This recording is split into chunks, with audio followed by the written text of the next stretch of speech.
வணக்கம், welcome to the channel recipes desk. இன்றைக்கி நம்ம முடக்கத்தான் கீரை சூப் எப்படி செய்கிறதுன்னு பார்க்கலாம். ரொம்பவே சத்தான சூப் இது. மூட்டு வலி இருக்கிறவங்கலாம் இந்த சூப் செஞ்சு குடித்தாங்க அப்படின்னா கண்டிப்பாக நல்ல ஒரு ரிலீஃப் கிடைக்கும் உங்களுக்கு. ஃபஸ்ட் இதுக்கு என்னென்ன பொருட்கள் தேவைன்னு பார்த்துடலாம். அதுக்கப்புறம் எப்படி செய்கிறது அப்படின்றது இந்த வீடியோவில் பார்க்கலாம். ஒரு கை முடக்கத்தான் கீரை எடுத்துக்கிடலாம். இந்த மாதிரி பிடிச்சா ஒரு கை நிறையா வரணும், அந்த அளவுக்கு எடுத்துக்கோங்க. 5 பூண்டு, ஒரு பெரிய வெங்காயம், ஒரு தக்காளி, ஒரு சின்ன துண்டு இஞ்சி, 1/4 டீஸ்பூன் சீரகம், 1/4 டீஸ்பூன் மிளகு, கொஞ்சம் மல்லி இலை.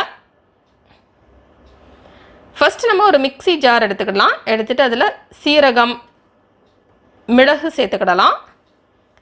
நெக்ஸ்ட் இதில் ஒரு சின்ன துண்டு இஞ்சி சேர்த்துடலாம். நெக்ஸ்ட் இதில் தோல் உரித்து வச்சுருக்கிற பூண்டு சேர்த்துடலாம்.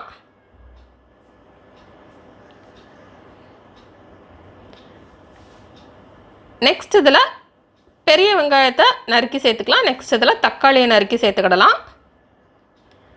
இப்போ இதை நம்ம ஒரு பேஸ்ட்டாக அரைச்சி எடுத்துடலாம். இப்போ ஒரு பேன் எடுத்துடலாம். பேன் எடுத்துகிட்டு அதில் 4 கப் தண்ணி சேர்த்து நம்ம அரைச்சி வச்சுருக்கிற அந்த பேஸ்ட்டையும் சேர்த்து கொதிக்க விட்டுடலாம்.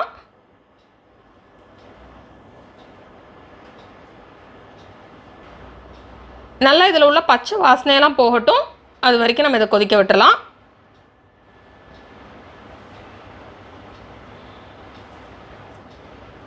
இப்போ இதில் டிஷ்ஷுக்கு தேவையான அளவு உப்பு சேர்த்துடலாம். சேர்த்துட்டு இதை மிக்ஸ் பண்ணிடலாம். இப்போ இது நல்லா கொதிச்சிருச்சு, நல்லா அந்த பச்சை வாசனை போயிடுச்சு. நெக்ஸ்ட் இதில் முடக்கத்தான் கீரை சேர்த்துடலாம்.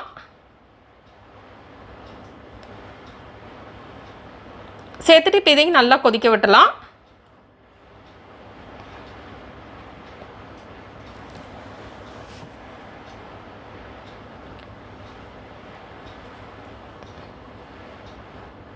இப்போ இது நல்லா கொதிச்சிருச்சு. இந்த கீரை கலர்லாம் மாறணும், அது வரைக்கும் இதை நல்லா கொதிக்க விட்டுறணும்.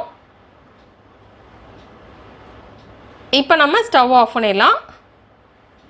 ஆஃப் பண்ணிவிட்டு இதை ஒரு ஃபில்டரில் நம்ம இதை வடிகட்டிடலாம்.